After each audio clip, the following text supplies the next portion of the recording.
it's not necessarily true for spirits, it is true for beer. In the spirits segment, we have the large organized segment, which is where we are present and we are market leaders by far.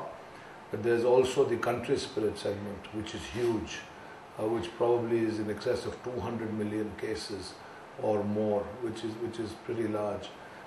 This is basically like government administered or controlled, and is meant to sort of give the underprivileged an option to drink at least a healthy liquor product rather than hooch, which could be life-threatening. But as the GDP grows and per capita incomes grow, I mean, you have a huge base that moves upwards into more sophisticated products. The other very interesting thing about the Indian consumer market is the young demographic, and the hundreds of millions of youngsters who will become future consumers have very different tastes to what their forefathers had, and we have made sure that we are right there to cater to their tastes.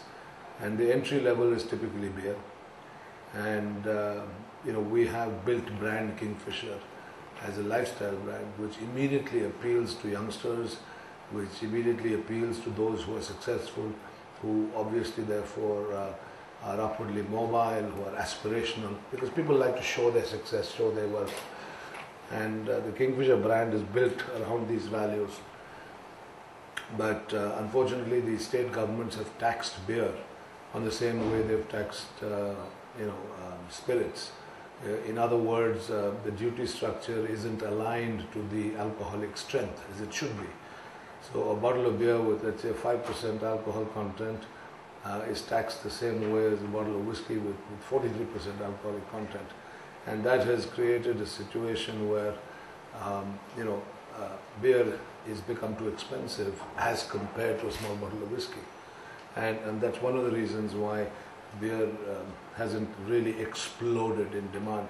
But this is changing because we've successfully sort of lobbied, as we do all the time, with the various state governments and shown to them that beer and wine really need to be in a separate category with a low tax rate so that people can start enjoying beer and wine and then graduate upwards to spirits as they mature in their drinking habits.